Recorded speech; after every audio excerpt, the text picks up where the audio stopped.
So you do all these courses and this and that, but when I talk to you in the consult and I give you these questions to answer, you can't answer them because you just do not understand what you learned. It was just taught isolated. It's not been put together. So once you can understand it from wherever level you was at, and then you kind of say, oh, well, yeah, I was doing such and such and such. I said, okay, now we can actually build off that. But like, if you don't have a good technical acumen already and you're trying to just jump in and get technical because somebody told you you could get into cybersecurity in 45 days, no, it's not gonna work. Easy to dream a dream, though it's harder to live. Hello, you guys. Welcome to today's episode, actually my first episode of Techpreneur Talks. My name is Justice Collier. I am your host and founder, and today I have a very special guest today. This guest that I have was the first person who I ever been on anybody's platform and vice versa, so I felt like it was only right to bring him on my platform.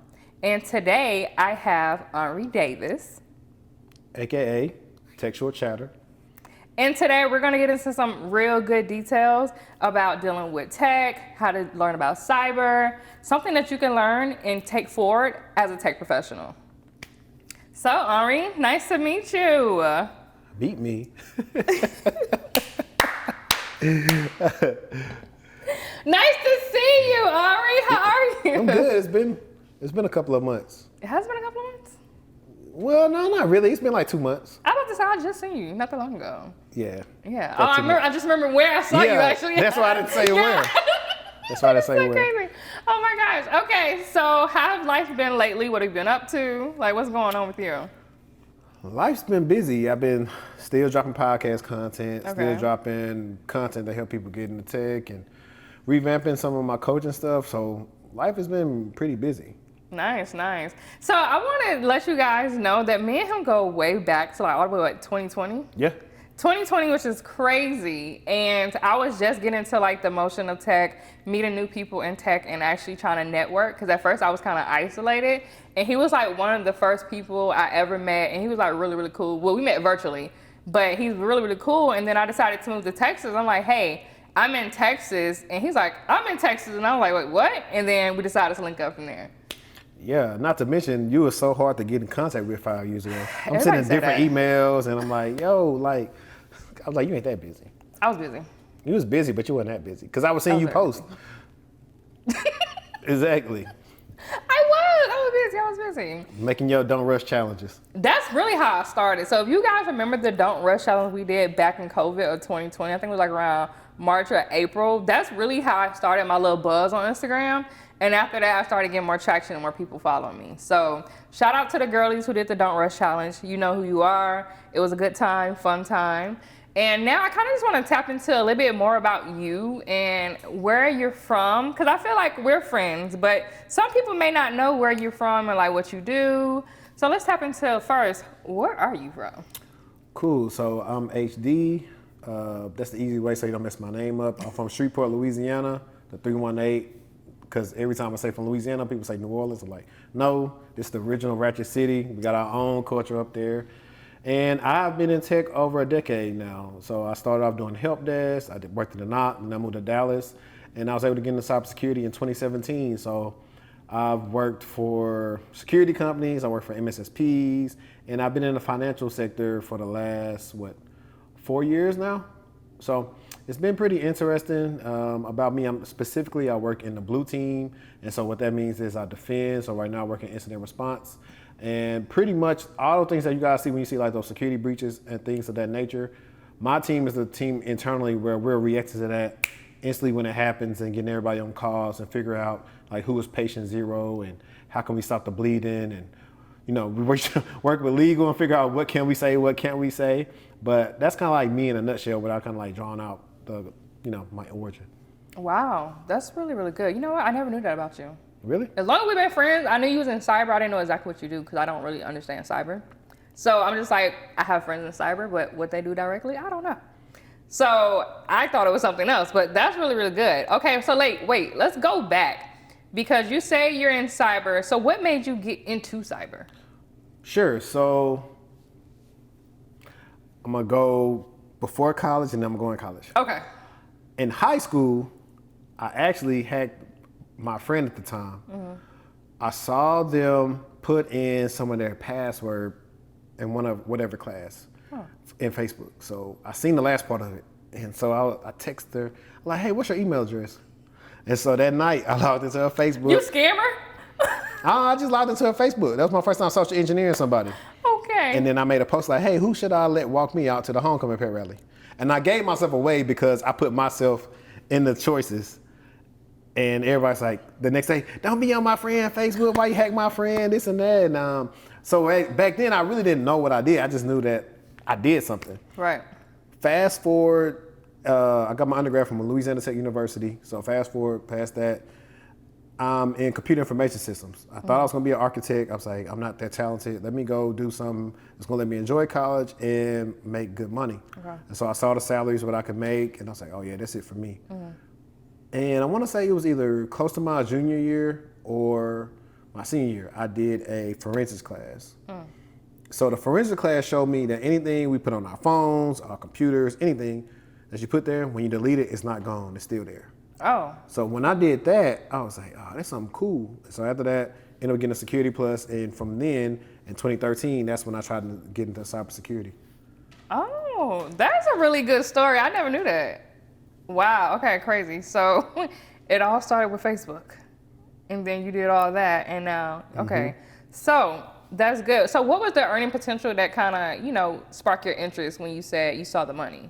Yeah, so I did a video when I launched this channel 5 years ago, and it was this green paper that showed like these different management level roles, and they was all in the six figures. And to me, at that time, and I'm gonna say it right now, I'm from Shreveport. Yeah. The average income of people probably is like 30, 40,000. Could be lower. It's not a lot of people that's making a lot of money there. And so to me, I was like, shoot, I just want to make 80K. And so when I seen it was more than that, I was like, oh yeah, that's perfect for me. And when I got in, that's when I started realizing, I was like, oh, there's people making more than that, and I could do that faster. I was like, say less. Wow. Okay.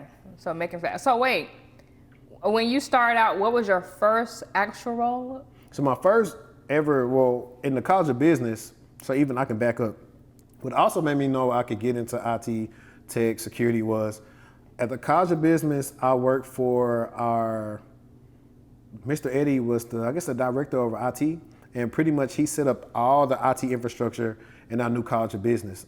And so that came from the designs, the networking closets, security for that, smart podiums, all that. So I worked for him, and he was a black man from Chicago with a family. And I was like, he doing it, so I know I could do it. Right. And so that's kind of like my first inspiration. And then after that, my cousin had, her ex-husband, that's what he is now to her. Dang. He found out what I was doing in school, and he was the one that persuaded me to get Security Plus because he worked on the Air Force Base. For people that don't know, Shreveport is connected to Bossier, so Shreveport-Bossier area has a really big Air Force Base called Barksdale Air Force Base. And so a lot of people from all around the country moved to Barksdale. And you could potentially work on base if you have a clearance and you probably have a couple of CompTIA certifications. And so he told me to get that. And so I ended up actually getting a job working for, now it's known as General Dynamics, but before then it was CSC and CSRA. I did help desk for TSA for 2 years after graduation. Okay, so you did help desk for 2 years, and then after help desk, what did you get into?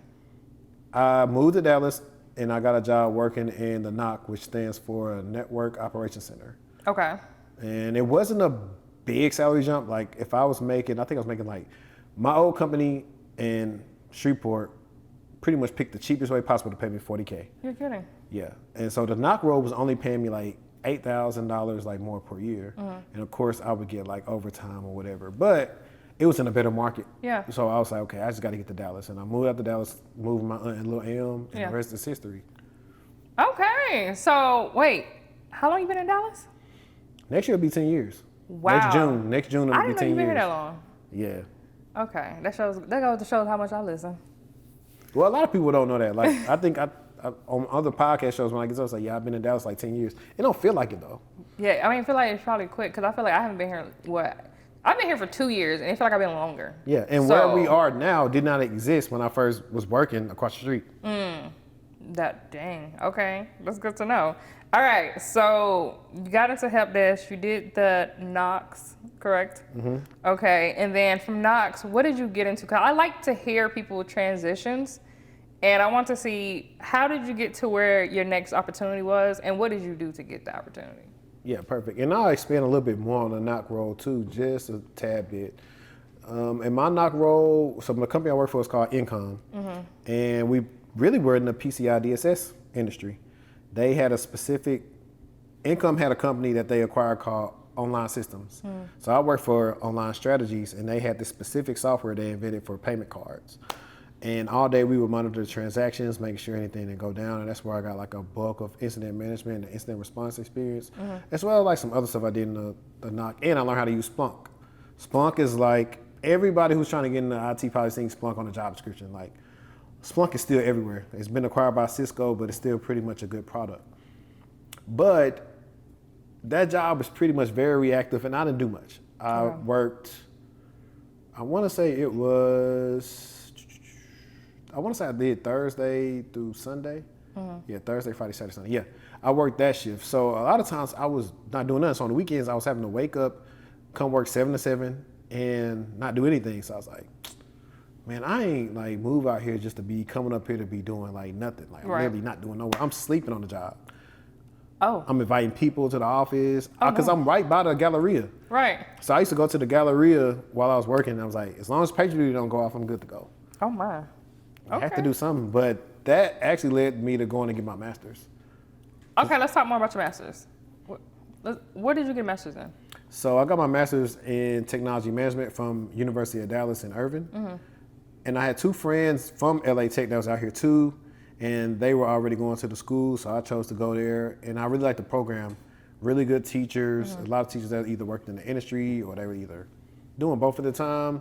And it was good. I think it definitely has helped me in my professional career from the things that I learned in the course. Okay, so you do feel like the master was definitely worth it. Now, say for example, somebody doing the same role as you and don't have a master's. Do you still feel like they need some more learning to do, or do you feel like the masters help you out enough to where you know the foundation already? It depends on what they want to do.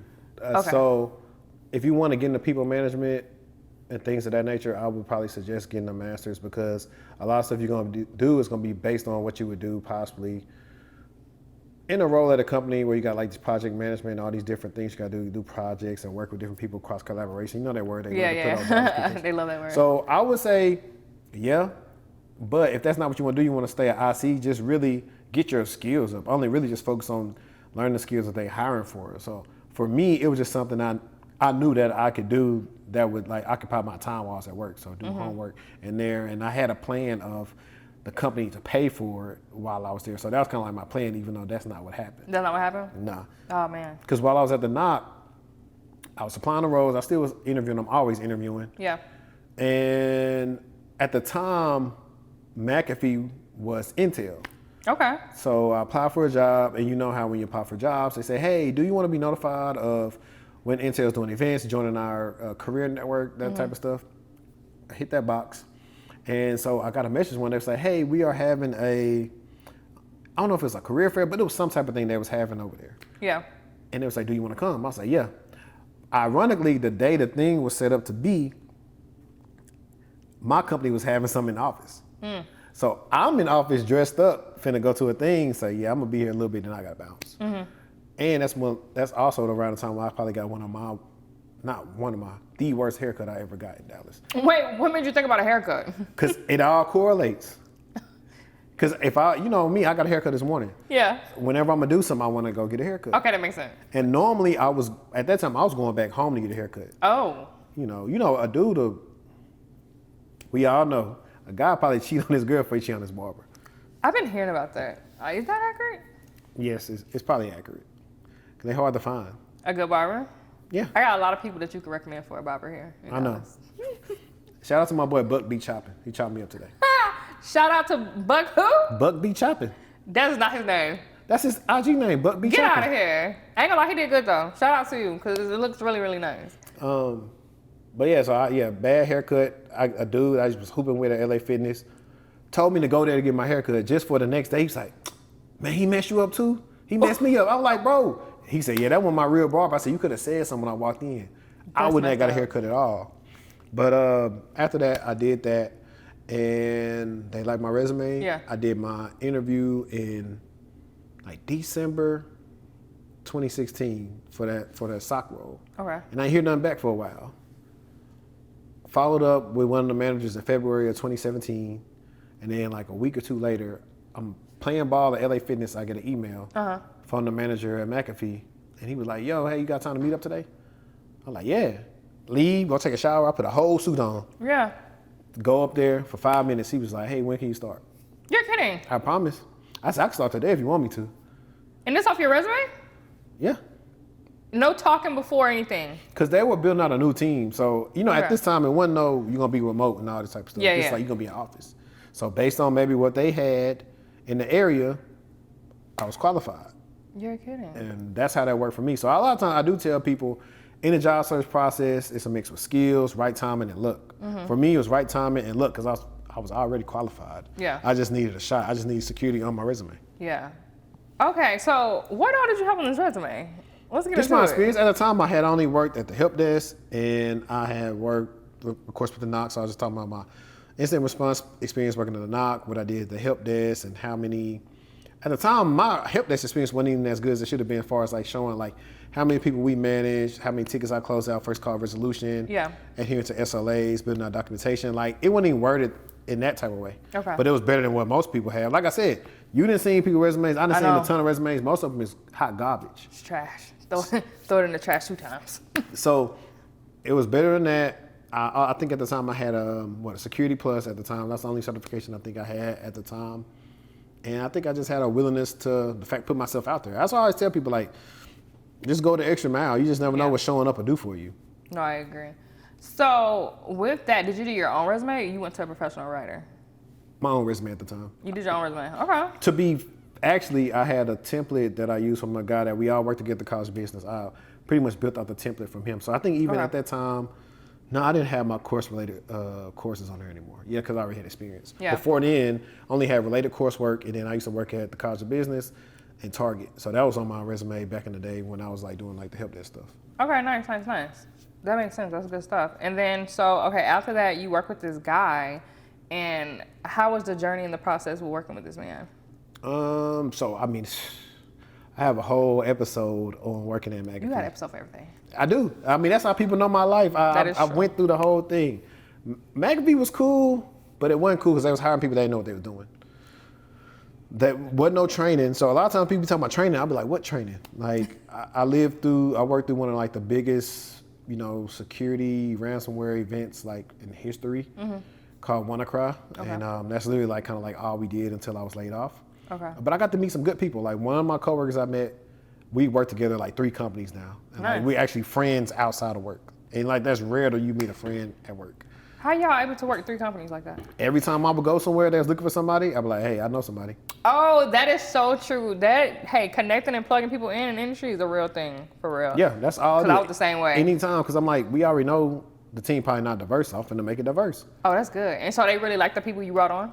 Yeah, because if I did good, then they would say, okay, the person that he worked with gotta be good. Gotta be good, yeah. So that's literally how I do it. And that's how that go back into whenever we get there about referrals and putting your name on somebody.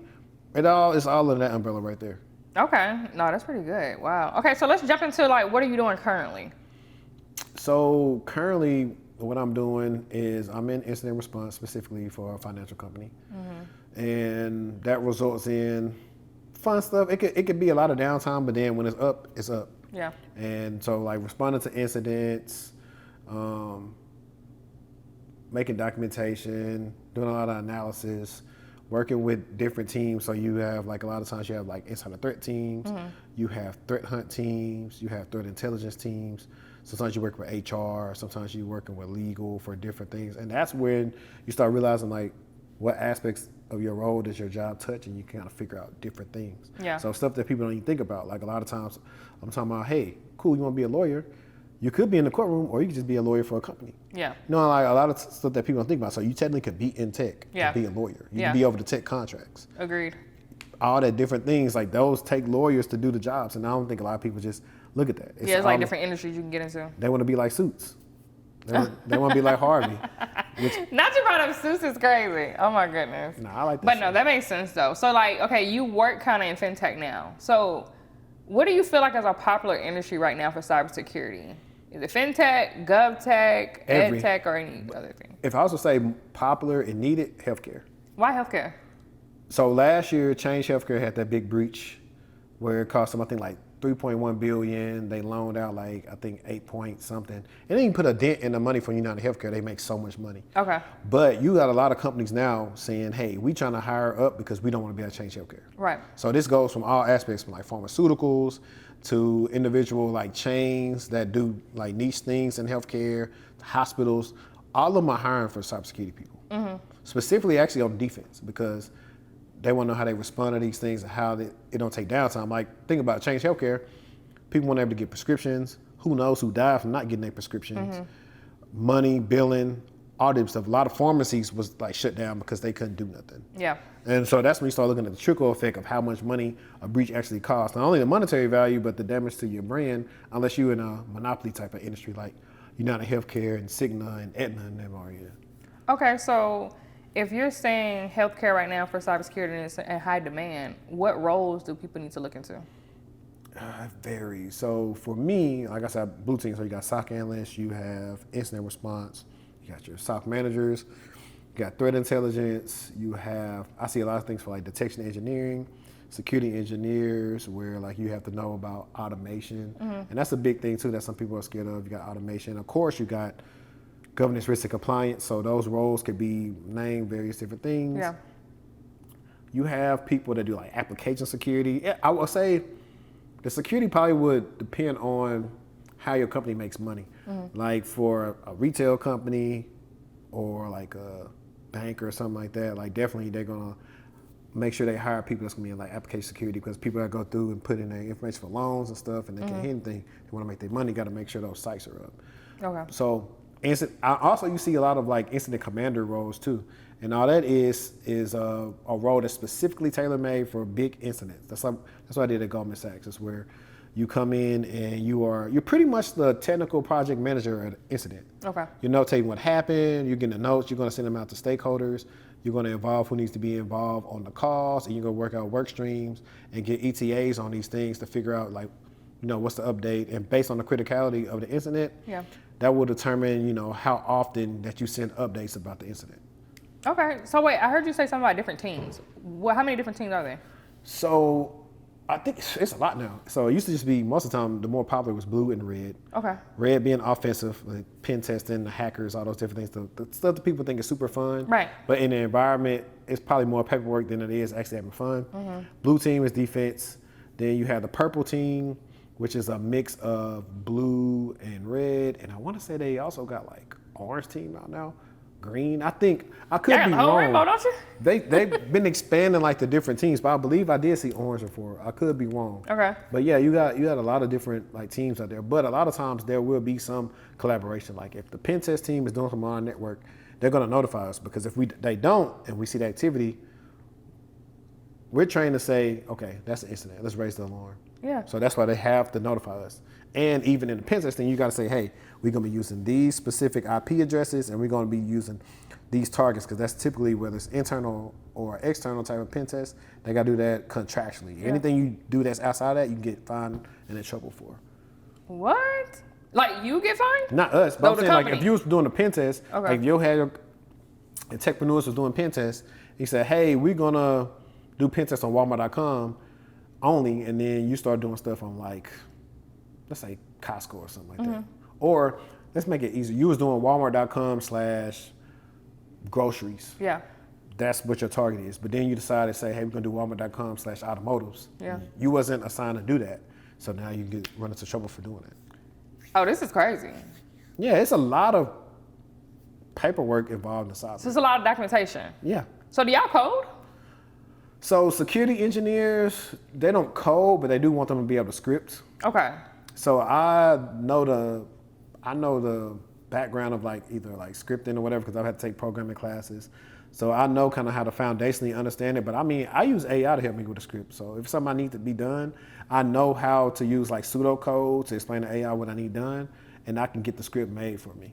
So do you prefer AI or you prefer the old way, like the old school way? I prefer AI. Why? To help, because it can fill in the blanks. Like I was working on like a proof of concept automation at home, but the thing is, you wouldn't know how to tell AI what to do if you don't understand programming on a foundational level. Okay, that makes sense. Let's tap into that. So they need to understand programming in a foundational level. And say for example, they're like, I'm trying to cheat my way around it. I'm trying to get to this cyber money fast and don't want to do it that way. What would be the outcome for them? It's not gonna work. And why not? Because you don't know how to give it the correct inputs. Okay. So, like, let's say if you wanted, like, I made a simple script. I created an Excel document with some stuff in it, and I wanted the script to take stuff out of it and put it in front of my face. Okay.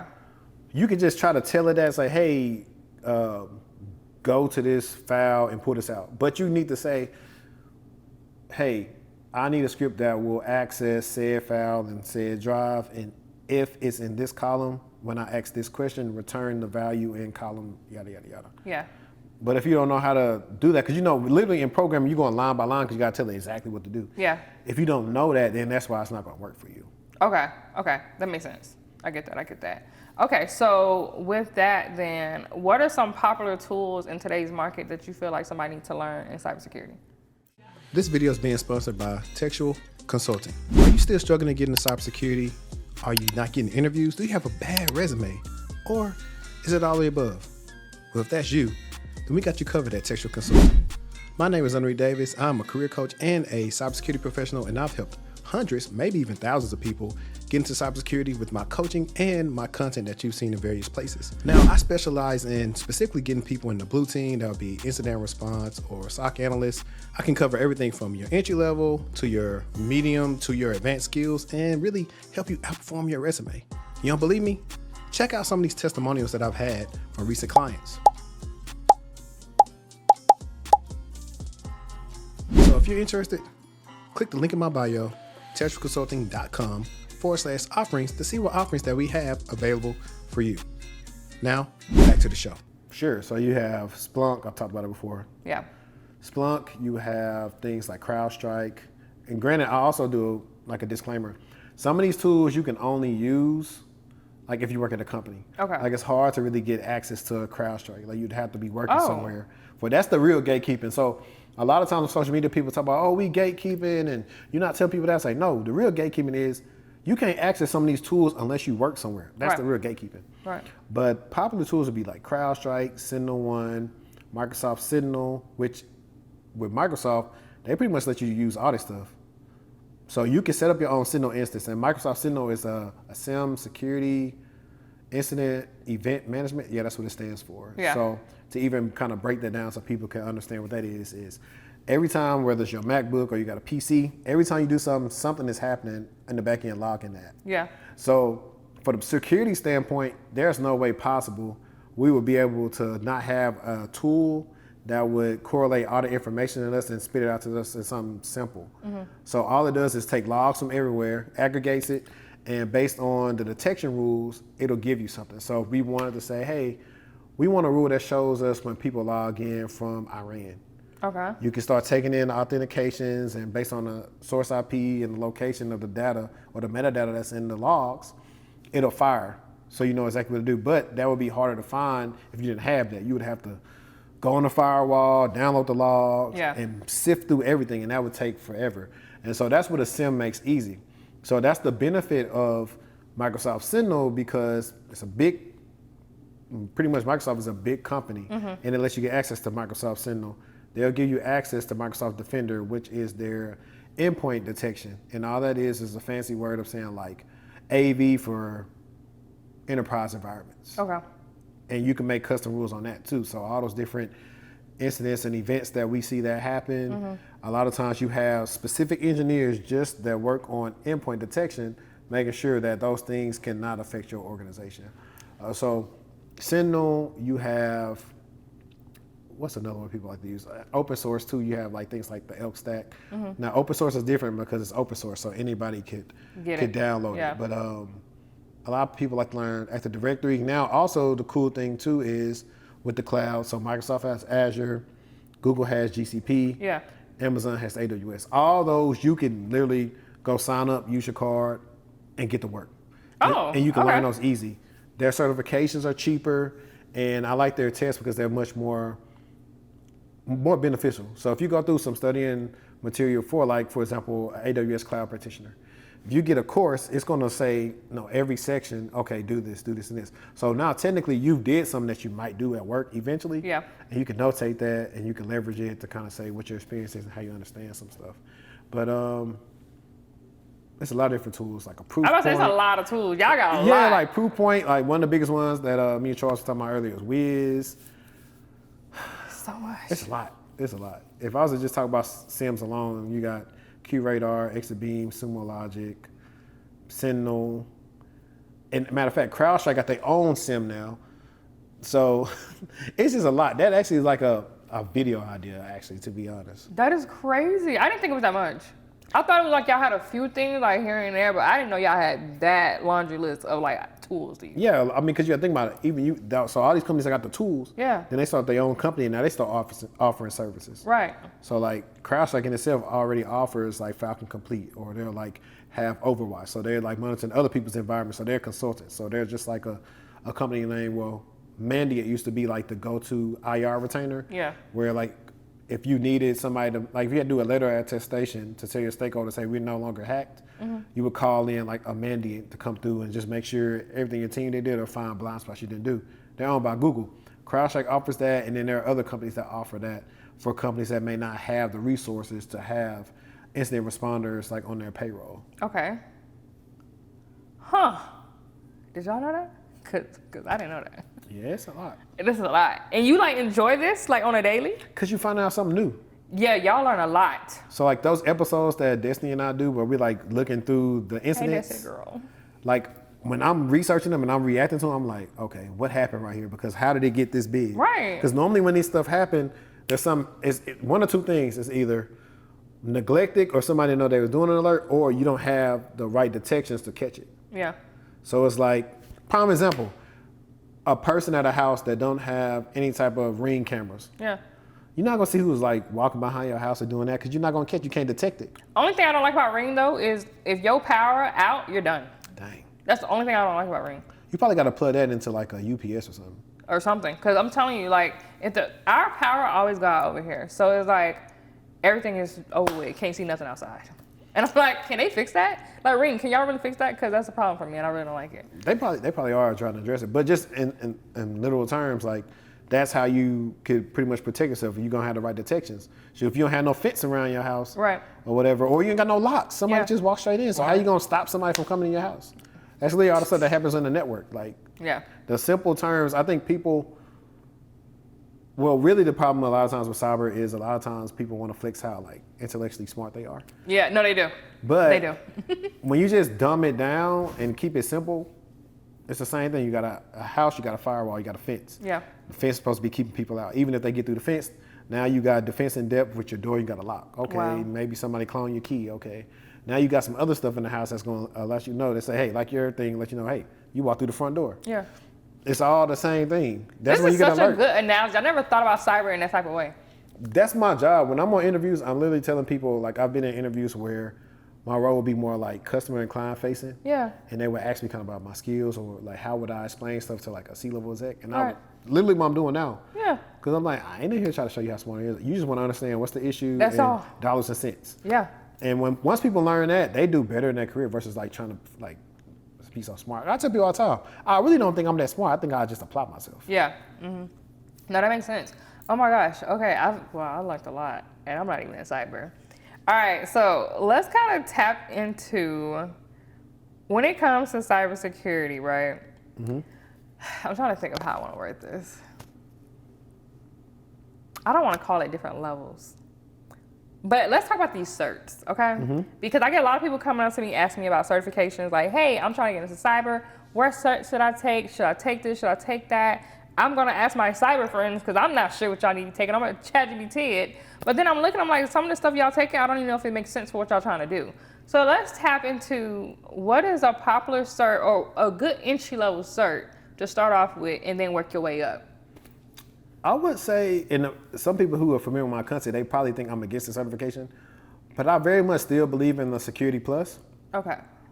as like just some baseline, but I think it's like the first place that you can start for people because it still touches a lot of domains, and at least you're gonna see it on a lot of entry level job descriptions. Okay. So you're gonna see that, and so I think also too is some of these job descriptions are bad because they'll have certifications that technically you only can get within like 5 years of working in certain domains, and people think that's supposed to be entry level certification. I'm like, no, it's not. Like you can kind of look at what's entry level. So I would say things like Security Plus, and then also like getting the cyber, you want to understand the cloud. So all 3 of the foundational clouds, so you got like Azure, AZ900, that's like their foundational cloud certification. AWS Cloud Practitioner, and GCP has, I forget the name of the exact certification, but it's all foundational entry level cert. And you'll be surprised if you at any company how many people don't know about the technologies. Like they're still getting they've been in the company years, and now they got to go back and get those certifications because they don't know nothing about the cloud. Yeah. Okay. And then say if they want to get to the big bag, like they want all the money, what they need to do. So it's really not going to go off of certs. It's going to go off of market, what you do, and how well you interview. I think that's what it's going to go off of. Oh, okay. And company too. I forgot company. Companies? Yeah, because different companies, they're going to pay whatever. Like, of course, if you work at a FANG, you're going to get, a good sign-on for maybe 1-2 years and a good base. Yeah. If you work in finance, you pretty much should get a decent salary with undisclosed bonus based on company performance. And then if you like work in big tech, you should get paid well. Okay. Now, other companies, it may be different. And a lot of times people are trying to chase a bag where their market value personally is not there yet, where they should just get their skills and then go try to get the money. So I think, hopefully I answered your question. Yeah, you did. Okay, yeah, so that's what it would depend on. Because I know people, a lot of times people will be like, it really don't matter so much on the user experience if, like, for example, let's say you came in, let's say you only got 2 years of cybersecurity experience. However, whatever company you've been working at, they put you on a level as a principal person. Yeah. If your skills are now principal level, you can get a principal bag. Ooh, we love a principal bag because I'm a principal. So that's probably how I do that analogy. And I'm always like, shout out to my guy Dayspring. Like, Dayspring got in cybersecurity in 2020. He's worked for my old company Optiv. He's worked at Datadog, and now he's at Amazon. Okay. And he got skills. Like, it's literally what he has, and that's how he was able to do it. Okay.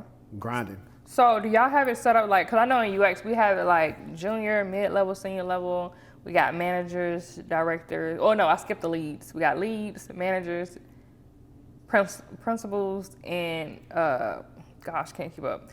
Directors and heads. So what is like the different tiers and the levels for cybersecurity? Depends. So a lot of times it's going to be similar. Entry, mid-level, senior. Then, now sometimes your lead person can be a principal and a lead. It just depends on what their responsibilities are. So we're going to say lead, principal, manager, director, senior manager, senior director, C-level, things like that. And then some companies also have, before entry, it might be associate. So it could be like a one that's like really close to entry, but they're not looking for all the experience. They let you be associate. So it's kind of like typical the same way for most places. Same way. Okay, cool. And then too, when it comes to it, do you think people prefer to do cybersecurity more as like a contractor or FTE? It depends. I would say it depends on somebody's life situation. Like when I was younger, I had no problem just doing a contract. It was just me. Yeah. But people, if they got a family, they probably gonna try to do full-time employment because the benefits. It costs so much to go to the doctor now. You That's like, true. Listen. I ain't gonna lie. I feel like contracting is good for the young and tired, but if you got a family, you need to go get the FTE. Exactly. Yeah. Like if you're gonna contract, then they need to pay you probably $10, $15, or $20 more an hour than what you'd be full-time employment because like you're gonna have to make up that difference. That is true. And the fact also, if you're a contractor, then a lot of times you don't get PTO. So No, you don't. Can't take off a lot of times. You got to be there. Like you only gonna get paid for the days you worked. That is true. If you work 0 days, you're getting paid 0 days, and they mean that, and they're gonna check for it too. So that makes sense. I get that. Okay, and then speaking of like FTEs and families, how do you feel like? Do you feel like cybersecurity is a good career for men who has families? It can be. I think it depends on the role. Like for example, my role's pretty straight. Like I'm only on call like every couple of. It's a lot of weeks when I'm on call, so it's not like a every other month I'm on call thing. Yeah. So it could be that. Then depending on like what you do and how much of a target your company is, how many times you got to wake up in the middle of the night, jump on calls for like incidents. Yeah. For that matter. But it definitely can be. If a company structures the coverage right, you can have pretty much the work-life balance. Yeah. Okay. Good. And then what are some of the pros and the cons you feel like are in the industry? So what I was just talking about, shift work, not a lot of work-life balance depending on the company as far as like, hey, you know, you just went to sleep at 2, 3 o'clock. Hey, we just had some, you know, having to get on the You bridge really call. gotta get up in the middle of the night? Yeah, especially if it's your time to be on call. What you mean it's your turn to be on call? Yeah. Y'all like rotating? Yeah. What? Yeah, so like analogy that I didn't say in the beginning, but like my role is like being a fireman, a policeman, detective. So you know they all first responders. Oh my gosh. So if you're working on shift, you got to go to the call. Yeah. So that's literally any time before your time run out. So you got to do that. Definitely the shift work. You also could be in bad orgs where you're not getting what you need professionally or like individually to like kind of make you go to the crib. So bad management, old tools. You can be overworked if they just not taking heed to things. So, Yeah. But the pros could be on the opposite. Like you can have a cushy job, like 8 to 5. Everything's fine. Company's growing. You Yeah. making money, getting skills. You getting to go on work trips and conferences. Mm-hmm. You're getting introduced to some of these people that you may see start these future companies that maybe you get to work nice. with them. Okay. So I think they weigh, you know, each other out, and also like the pro is you get a above average salary from what people do in like typical jobs. Mm-hmm. Okay.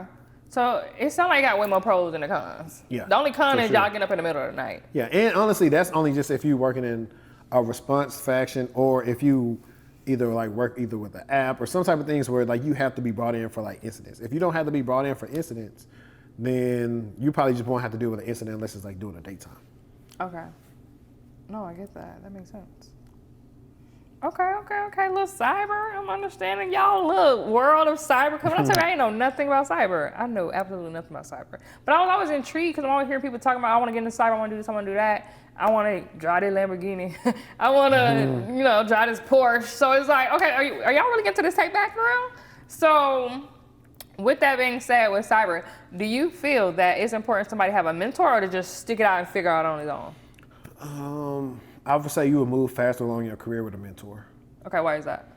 Because they've been through everything you've been through, and you can get there in half the time. So I just gave Dayspring example. There through half the time. It's only been 5 years. Whereas the mentor probably took them 10 or 15. Yeah. So that's why I say like the mentor is definitely like probably like the cheat code. Yeah. But a lot of people don't get a mentor. Like you just look up and run into a mentor. So how do you get a mentor? It depends. A lot of times a mentor is informal.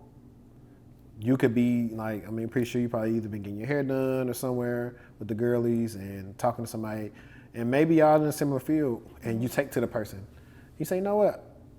I'll be their mentor based on like their work ethic, their character, and all that. It's literally how it happens. You start working with a person, like every time I was talking to Day 5 years ago, he was up labbing, doing something. So that's literally how he became pretty much like the mentee. Yeah. Just because he was always working, he wasn't always reaching out to me saying, hey, should I do this, should I do that? It was like, I did this, I want you to kind of check it out and think what you think. So he was always building and showcasing what he was doing. Yeah. And I was like, I can work with that. Like so much so to where after his first job, I was like, yo, we got a spot for you in the team. And he was able to like, I put like, this is like the beauty of a mentor. A mentor could be in a higher role somewhere in the org, but the fact that that mentor is like that, he tell somebody something about you, they pull your resume and you are like that, you get hired. And that's what happened with him. He was able like to double his salary like this from one of his first jobs, just because I was like, hey, we need him on the team, get him on the team.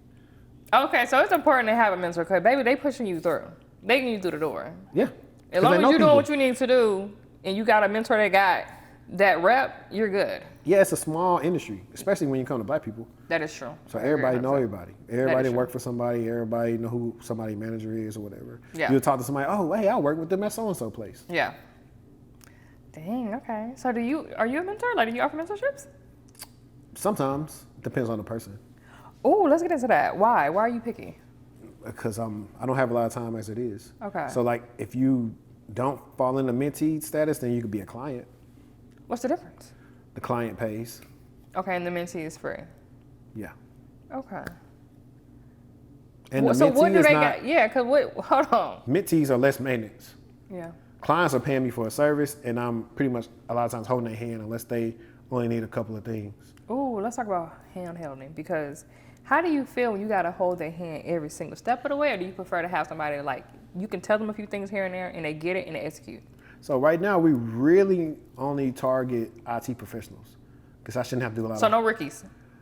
I can work with a rookie. I worked with rookies in the past, but the time to work with them is going to take longer than what it'll take for somebody who probably is like already, like if they need to get right here, the IT professional is probably right here. So they literally right here about to cross the threshold. The rookie take a little bit more time because they don't know anything. Yeah. We got to start from scratch. Yeah. It's like, you know, what you want, like people depend on, hey, do you want to have somewhere to live next week, or do you want to wait for your house to be built? Yeah. And so it's kind of like that. It's like we got to build a foundation with the rookie. With the person that's already been in the industry, I'm like, oh, you already know how to do this, boom, boom, boom, boom, boom. That's how like that. Let's start interviewing. Okay, I like that. Okay, so if you, say for example, had to start all the way over, completely over, you are a rookie, what would you do differently, especially in today's market, as a getting into the cyberspace? Shoot, the thing I think I would do differently is I would definitely talk about kind of how I teach people now. I don't teach them to be an influencer, but I do help them in a sense from getting noticed. Okay. It's hard to get referrals from people who don't know who you are. So I was like, anything I'm working on, I'm labbing on, I would talk about it. Mm-hmm. Whether I knew what I was talking about all the way or I didn't. It's just a way to spark a conversation, and that's the way people like take interest in you. So I really would focus on skills. I'll make sure I was in the right market to get a job because it's 2025 now, so really only the people who have the skills sets to be remote are remote. Everybody else, a lot of times, is like either hybrid or on-site, unless you're just in the industry that just wants you to be on-site. Okay. Other than that, so you're gonna have to make sure you be in the right industry for that. Learning the right skills, getting the right certifications, really getting the right network. That's a huge one. You know, a lot of times I see these people, they've been working at like some of these companies and they got laid off. I was like, hey, was you building when you were there, or were you just thinking like you was gonna always work there? It's like, this ain't, 20, 30 years ago, we ain't getting pensions. Mm-hmm. We're not getting retirements from companies no more. So you really have to always put yourself on the forefront. And, to be honest, by the time I'm maybe year 1 or 2, come to you. Get that contract. Learn how to contract. Money. Okay, I like that. No, that makes a lot of sense. I think that's very clear for people who are trying to get into the space, who don't understand it. They just know they want to get into cyber. And I wanted to talk about it as like somebody who has zero experience like me, because I didn't understand. You made this make so much sense to me today. Mm-hmm. And I'll give them another blueprint that's easier, because there are misconceptions like, no, you do not have to start out in help desk. But a lot of times you guys do not have any technical acumen. And so it's going to take you longer. I think that's, if I would tell them to hone in on anything, is know how fast you can pick up on something before thinking about if you're going to get in cybersecurity or not. Because I work with people where I'm like, you don't understand this concept of like multi-factor or this or that. Like, you may need to do something right here first to understand that before you can kind of go here. Yeah. So like, if you can get a entry-level IT help desk or IT analyst, IM type of role, sysadmin, junior sysadmin role, do that first, because you're going to understand a lot. It's going to make sense. Like I said, a lot of people don't have any type of enterprise experience. So you do all these courses and this and that, but when I talk to you in the consult and I give you these questions to answer, you can't answer them because you just do not understand what you learned. It was just taught isolated. It's not been put together. So once you can understand it from wherever level you was at, and then you kind of say, oh, well, yeah, I was doing such and such and such. I said, okay, now we can actually build off that. But like, if you don't have a good technical acumen already and you're trying to just jump in and get technical because somebody told you you could get into cybersecurity in 45 days, no, it's not gonna work for you. So how long do you feel like it's really gonna take? It depends. I've had a client I've helped get in 7 days. I've helped clients I've helped get in a month. I've had clients that's taken us about a year to get in. Depending on you, luck, timing, how good your interview, and right company. I think that's a lot of the things that it boils down to. Wow. These are some valid points, I'm not gonna lie. Yeah, I done seen it all. Like, no Jay-Z, no Jeezy, but I done seen it. This. I'm screaming. Okay. Now, hold on, let me think. Is there anything you want to talk about that I need to bring in?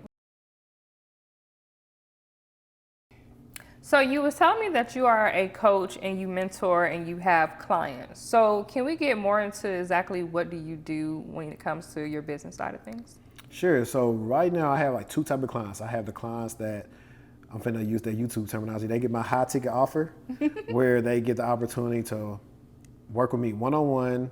Well, we'll do like group coaching calls. They get access to my coaching lessons. They get access to like worksheets I've did for them, networking templates, interview training, you name it. And then other people, they get all that except they don't get one-on-one time with me. Okay. So like that's the two differences. Oh, and they also get rebranded LinkedIns and resumes. Most every time we redo the resume and the LinkedIn, instant success. Because a lot of times people just not marketing themselves the right way. You'll have a person who has skills for identity and access management. And to keep that short, that's the people that just manage all the access in the company. Make sure you can't access nothing you don't want to access. Like think of somebody trying to go into a room in your house or the store that they don't need to be in. You got a special door for that, a lock for that. So a lot of times people have been doing stuff like that in their help desk role, but they're trying to go for that role, but all their role show is help desk. So I help them go in and say, hey, you did this, and this, and I help them make it make sense on the resume, and that's what we highlight. We highlight all their wins, and we show off like the skills they have.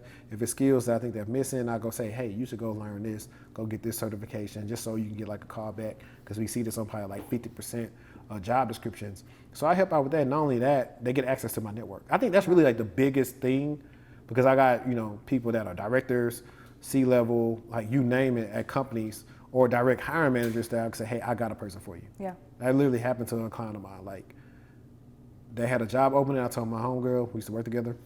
So I got a perfect client for you. He'll ace it. They loved him. He got a job. So like he went from 50K to 125 plus a bonus like that. Oh, that's good. Yeah, I so like that. Return on investment. And a lot of times people, when they don't know about, like, think about, we went to school. So we understand, hey, yeah, I'm paying this price, but over my lifetime, it's going to pay off. Yeah. When people come and work, a lot of times they just think about now, oh, that's a lot of money. But they don't think about year 1, year 2, year 3 of when it pay off. Because I have a client that I helped 2 years ago. We went from like 50 to like 90K. And then a while ago, he's like, yo, hey, just want you to know, bro, I used what you showed me again. I just got a job that's paying me 150. And now he interviewing for some other roles that's paying him more. So I'm like, you can look at it one time and say, okay, I'm gonna make this, you know how them people be trying to say, hey, give me your taxes, I'm gonna flip it? Yeah. You gotta learn how to flip your investment. Oh, you heard that. You gotta flip it. What are they flipping? What else are we doing? And not only that, and then I also give people a piece, we ain't even talking about my content creator side, but I also show them about like how they can schedule their post out just to get their following up on LinkedIn. Yeah. I was like, imagine somebody trying to get a referral from you and then you go to their page. You don't post nothing. Yeah. They don't know nothing about you. Yeah. So I'll tell them, hey, I'm not trying to show you to be an influencer, but you need to have something people can see about yourself so they see if they want to refer you or not. Yeah. So go post your blogs, go post all the things you labbing on. They say, oh man, we can use this young talent on the team. I'm telling you, there's a lot of people that just go to work and come home, which is good for them, but you're trying to get in, so you got to be hungry. You got to be on your shark stuff. Okay, I like that. Well, Henri, thank you so much for joining us today at Techpreneur Talks. This has been an amazing conversation. Do you have any last words, anything you want to say? Yeah, you can follow me at TechTual Chatter, so that's TechTual Chatter, and that's pretty much my handles on Instagram and TikTok, and then I will have her put my LinkedIn in the description. All right, you guys. So that was today's episode with my good friend Henri, and see you guys on the next episode. Bye. Before we wrap up, if you enjoyed today's conversation, make sure you subscribe and follow Techpreneur Talks so you never miss an episode. We're dropping real, unfiltered insights for tech founders, professionals, and entrepreneurs who are actually building every single week. You can listen to us on Apple Podcasts and Spotify, tap into exclusive content on Patreon, and don't forget to join us on Substack to grab our weekly deep dive newsletters with strategies you won't hear on the podcast. If this episode gave you value, share it with another techpreneur who needs to hear it. See you guys on next week's episode.